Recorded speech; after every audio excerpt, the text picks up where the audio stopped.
দেখো বলি বারবার ভক্তদের ভক্তি করো, সবাই দুঃখে যদি তোমরা আসো মায়ের কাছে ভক্তি করো, ভক্তিতেই মুক্তি করো। যাদের রোগ জ্বালা আছে জবা ফুল খাবেন দুটো করে। এই বাবা অনেক উপকার পেয়েছে, একটু শুনবো বলো বাবা।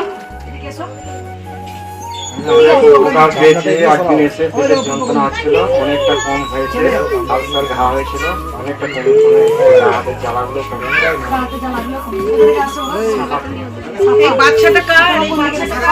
এক সপ্তাহ আগে এসেছিলে, কমে গেছে। মা আছে? আমার মার খেয়েছিল মা? সবাই মন প্রাণ ভরে বলুন জয়। Hi friends, welcome back to my channel Dalia রিমসের মধ্যে সকলকে ওয়েলকাম জানিয়ে কৃষ্ণকালী মায়ের মন্দিরের অনেকদিন পরে একটা ভিডিও তোমাদের সাথে শেয়ার করব। তোমরা পুরো ভিডিওটা লাস্ট পর্যন্ত দেখো। আর তোমরা আমাকে অনেকে জানতে চাইছিলে কৃষ্ণকালী মায়ের মন্দিরে কি কোনোভাবে থাকার জায়গা আছে কিনা। অবশ্যই আমি এই ভিডিওতে তোমাদেরকে সে ব্যাপারে বলে দেবো, তোমরা পুরো ভিডিওটা লাস্ট পর্যন্ত দেখো। এই বাবা আসাম থেকে আসছে, আসাম থেকে আসছে বাবা। কি দিয়েছে দেখে ভালোবেসে দিয়েছে মাকে। খুব সুন্দর একটা গোবিন্দের হার দিয়েছে, আসাম থেকে আসছে, ভালোবেসে দিয়েছে। যিনি কৃষ্ণ তিনি কালী বাচ্চা রূপে এসছে। আর অনেক ভক্ত, আরেকটা ভক্ত এসেছিলেন, তিনি মাকে শাড়ি দিলেন। আর এক ভক্ত বলে চরণ হয়েছে আমার চরণে আবির দিয়েছেন। আবিরের কালারটা খুব সুন্দর, যেহেতু গেরুয়া কালার, আমার খুব ভালো লাগে এই কালারটা, ভীষণ ভালো লাগে। যাই হোক, এক মা এসছে, মাকে আমি বাংলাদেশ থেকে দেখো একটু মাকে।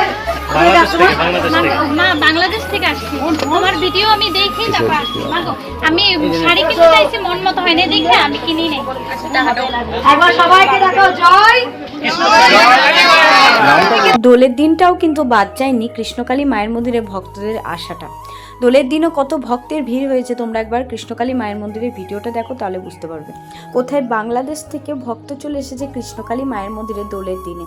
তো অনেক ভক্তের ভিড় হয়েছিল। আর মঙ্গলা মা আজকে কিন্তু ত্রিশূল ছোঁয়াবেন নাই বলেছিলেন, তারপরেও কিন্তু ত্রিশূল ছোঁয়াচ্ছে সকলকে। আজকে বলেছিল যে সকলকে রং মাখাবো, কিন্তু ত্রিশূল ছোঁয়াবো না। তো যাই হোক, এত ভক্ত দূর দূরান্ত থেকে এসছে ছুটে ত্রিশূলে ছোঁয়া নেওয়ার জন্য। আর কৃষ্ণকালী মা প্রত্যেক ভক্তের মনে কোথাও একটা জায়গা করে নিয়েছে। তাই তো দেখো, দূর দূরান্ত থেকে দেশ বিদেশ সকল জায়গা থেকে কৃষ্ণকালী মায়ের কাছে ভক্তরা ছুটে আসে। আর ভক্তরা ছুটে এসে কিন্তু ভক্তরা খালি হাতে ফিরে যায় না, সকল ভক্তের মনের ইচ্ছা পূর্ণ হয় কৃষ্ণকালী মায়ের মন্দিরে আসলে। তো সেটাই তো আমরা আজকে থেকে নয়, আজকে প্রায় 1.5-2 বছর ধরে দেখে আসছি। কৃষ্ণকালী মায়ের মন্দিরের ভিডিও তো আমি তোমাদের সাথে শেয়ার করছি এই 6-7 মাস হবে। তবে তার আগে থেকেই জানি কৃষ্ণকালী মায়ের মন্দিরে ভক্তরা কত দূর দূরান্ত থেকে আসে কৃষ্ণকালী মায়ের মন্দিরে ছুটে। তো অবশ্যই কৃষ্ণকালী মা সকল ভক্তের মনের ইচ্ছা পূর্ণ করে বলেই কিন্তু সকল ভক্তরা ছুটে আসে মায়ের মন্দিরে। তো মা সত্যি খুব জাগ্রত। কৃষ্ণকালী মায়ের নাম জাপে আছে সকল শান্তি, সকল আনন্দ, এবং কৃষ্ণকালী মায়ের নাম জাপে আছে জাদু। কৃষ্ণকালী মা কিন্তু লীলা খেলা প্রত্যেক সময় করে ভক্তদের সাথে। অবশ্যই কৃষ্ণকালী মা জাগ্রত। মায়ের নাম হচ্ছে কৃষ্ণকালী, তাই মায়ের নাম জপের একটাই মন্ত্র, জয় কৃষ্ণকালী মায়ের জয়। 10 বার হয়ে গেছে। মা তুমি ভালো থাকো, তুমি অনেক খারাপ হয়ে যাচ্ছ। আমি খালি মাকে বলি, মা আমার মঙ্গল আমাকে ভালো রাখো, সুস্থ রাখো, তাহলে সবাই ভালো থাকবে, সবাই সুস্থ থাকবে। কৃষ্ণকালী মায়ের মন্দিরে কিন্তু প্রত্যেক দিনই প্রচুর ভক্তের ভিড় হয়, শুধু সোমবারটা বাদ দিয়ে। কারণ সোমবারটা যেহেতু মন্দির বন্ধ থাকে আর মঙ্গলা মা কোনো ভক্তকেই দেখেন না, তাই সোমবার অনেক ভক্তরা আসে, এসেও কিন্তু ঘুরে যায়। তবে বাকি দিনগুলো কিন্তু প্রচুর ভক্তের ভিড় হয় কৃষ্ণকালী মায়ের মন্দিরে। প্রচুর সংখ্যক ভক্ত আসে দেশ বিদেশ থেকে কৃষ্ণকালী মায়ের মন্দিরে। কেউ মানত করার পর, তাদের মানত পূর্ণ হওয়ার পর মাকে পুজো দিতে আসে, তো কেউ মাকে দেখে মানত করতে আসে। এরকমভাবে প্রচুর ভক্তরা দূর দূরান্ত থেকে ছুটে আসে কৃষ্ণকালী মায়ের মন্দিরে। আজও হোলির দিনেও প্রচুর ভক্ত এসেছিল কৃষ্ণকালী মায়ের মন্দিরে পুজো দেওয়ার জন্য। তোমরা তো শুনলে কত দূর দূরান্ত থেকে ভক্তরা এসেছে বলো তো। আজকে কৃষ্ণকালী মায়ের মন্দিরে হোলির দিনে বাংলাদেশ থেকেও ভক্তরা ছুটে এসেছে, আসাম থেকে এসেছে, আরও অনেক দূর দূরান্ত থেকে ভক্তরা ছুটে এসেছে কৃষ্ণকালী মায়ের মন্দিরে মাকে পুজো দেওয়ার জন্য, মাকে দর্শন করার জন্য। কেউ মানত রেখেছিল, কারোর মানত পূর্ণ হয়েছে, সেটাও সে পূর্ণ দিতে এসেছে, মাকে মানত পূর্ণ করতে এসেছে। তো এরকমভাবে কিন্তু ভক্তরা ছুটে আসে প্রত্যেক দিনই। তবে যারা ভাবছো যে আগের দিন এসে মায়ের মন্দিরে কোথায় থাকবে, মায়ের মন্দিরে কিন্তু থাকার কোনো জায়গা নেই, এখনো পর্যন্ত হয়নি। দেখতে পাচ্ছেন এই বাবা কিন্তু হাতটা সেরকম জোর নেই, বা পাটাও জোর নেই। বাবা একবারই এসছেন, বললো মা পাটা বলেছেন অনেকটা জোর পাচ্ছি, মায়েরও বুকে যন্ত্রণা হতো, সেটাও ভালো হয়েছে। কোথা থেকে আসছো মা? মা আছে বাবা? আছে। দেখো একটা কথা বলি, আমি জানি এখানে প্রচুর ভক্ত উপকার পেয়ে আসেন। আজকে হোলির দিনও বলেছিলাম আমি শুধু ভক্তদের রং মাখিয়ে দেবো, তা হলো না। কাল কিন্তু যতগুলো তোরা মরা আসবে আমি কিন্তু পিস লড়বো না, পিস কিন্তু রং নেবো, গা মরে দেবো, কেউ কিছু বলতে পারবি না। যারা কৃষ্ণকালী মায়ের মন্দিরে দূর থেকে আসবে তারা ভাবছো যে কোথায় থাকবো কৃষ্ণকালী মায়ের মন্দিরে, তো তাদেরকে বলবো কৃষ্ণকালী মায়ের মন্দিরে আশেপাশে কিন্তু তোমরা ঘর ভাড়া পেয়ে যাবে। ওখানে হোটেল তোমরা পাবে না, কারণ ওখানে কোনোভাবে বড়সড় হোটেল বা কিছু নেই, কিন্তু ঘর ভাড়া তোমরা এখন পাবে। লোকাল যে বাড়িগুলো আছে ওখানে ঘর ভাড়া কিন্তু দিচ্ছে কৃষ্ণকালী মায়ের মন্দিরের মানে পাশেই, ওখানে কিন্তু তোমরা বাড়ি ভাড়া পেয়ে যাবে, ঘর ভাড়া পেয়ে যাবে। তো তোমরা কোথা থেকে নাম্বার পাবে সেটা তোমাদেরকে আমি এই ভিডিওতেই সম্পূর্ণ ডিটেলসভাবে বলে দেবো, যাতে তোমাদের কোনো রকম প্রবলেমের মধ্যে না পড়তে হয়। তো কৃষ্ণকালী মায়ের মন্দিরে যারা যাবে তারা মন্দিরের ভিতরে প্রথমে যাবে, দেখবে অনেক দেওয়ালের মধ্যে পোস্টার টাঙানো থাকবে, তো ওখান থেকে তোমরা সেই বাড়িওয়ালার নাম্বার নিয়ে বাড়িওয়ালাকে ফোন করবে, ফোন করার পর তারা ডিটেলসভাবে বলে দেবে সব কিছুটাই। তো ওখানে গিয়ে তোমরা একটা রাতের জন্য থাকতে পারো, মানে যতক্ষণ তোমরা পুজো টুজো দিয়ে সেখান থেকে জিনিসপত্র না আনছো ততক্ষণ তোমরা থাকলে, তো সে মানে খুব কমের মধ্যে তোমরা ঘর ভাড়া পেয়ে যাবে। তবে তোমরা যদি মনে করো যে একটা হল ঘর ভাড়া নেবো, অনেকজন থাকার জন্য যে হল ঘরটা ভাড়া নেয়, মানে এক একজনের সাথে 6-7 জন করে অনেক বাড়ি থেকে যায় কৃষ্ণকালী মায়ের মন্দিরে, তো তারা যদি মনে করো যে একটা হল ঘর ভাড়া নেবো, তো তাদের জন্য একটু কম ভাড়ার মধ্যে তোমরা ঘর পেয়ে যাবে। আর যারা মনে করবে স্পেশালভাবে 1-2 জন থাকার জন্য নেবো, তাদের ভাড়া একটু বেশি পড়ে, তো ওখানে তোমরা খেতেও পারবে। মানে আমরা গিয়ে যেটা ওখানে দেখেছি সেটা কিন্তু তোমাদেরকে বলছি, তবে আশেপাশে কিন্তু তোমরা ঘর ভাড়া পেয়ে যাবে। আর এরপরে যখন আমি মন্দিরে যাব সমস্ত ঘরের ডিটেলস আমি তুলে আনবো তোমাদেরকে দেখাবার জন্য, তো আমি গিয়ে সব কিছুটা দেখাবো, এমনকি মানে যে বাড়িতে ভাড়া দেওয়া হয় সেই বাড়িতে গিয়ে তাদের সাথে কথা বলেও তোমাদের সাথে শেয়ার করব।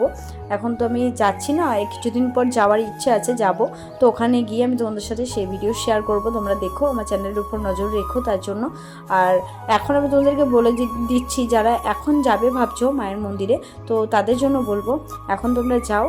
যদি কেউ দূর থেকে যাবে মনে করো, আমাকে একজন কমেন্ট করেছিল যে অনেকটা দূর থেকে তারা যাবে, আসাম বা এরকম কোনো একটা জায়গা থেকে বলেছিল, যাই মনে পড়ছে না আমার ঠিক কথাটা, মানে কোন জায়গার নাম বলেছিল, তো অনেকটাই দূর।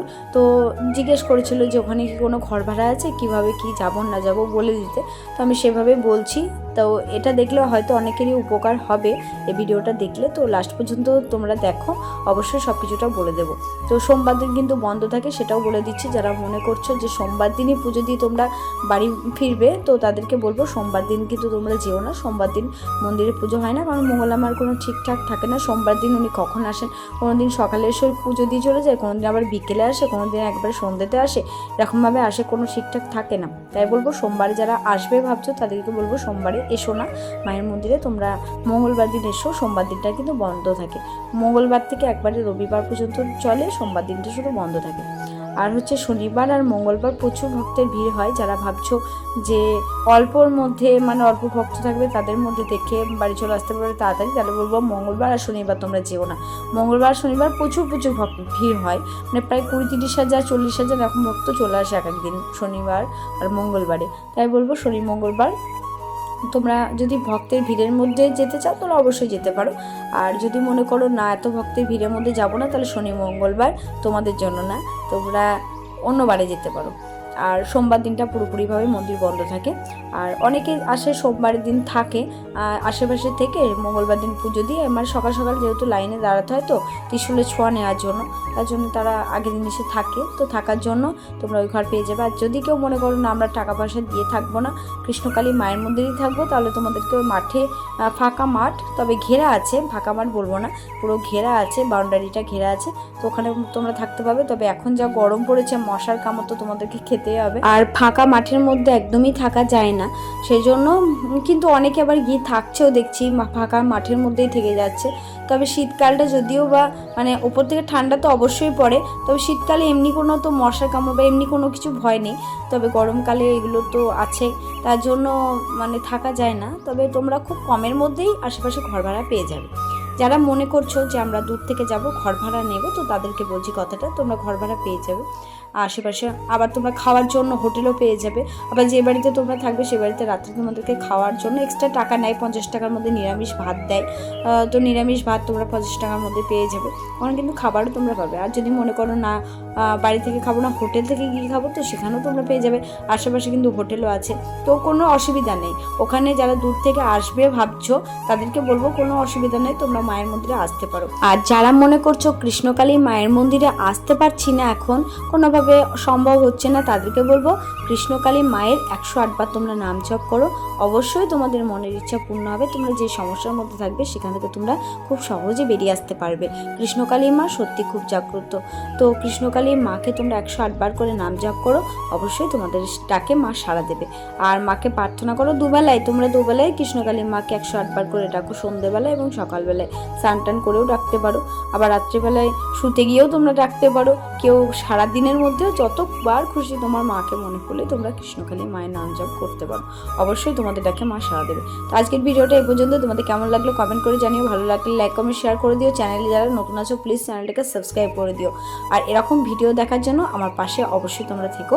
আর তোমাদের কিছু জানার থাকলে অবশ্যই আমাকে কমেন্ট করো, আমি অবশ্যই তোমাদেরকে সেই কমেন্টে রিপ্লাই দিয়ে দেবো। তো ভিডিওটা শেষ করার আগে বলবো জয় কৃষ্ণ কালী মায়ের জয়, জয় কৃষ্ণ কালী মায়ের জয়, জয় সোনা মায়ের জয়।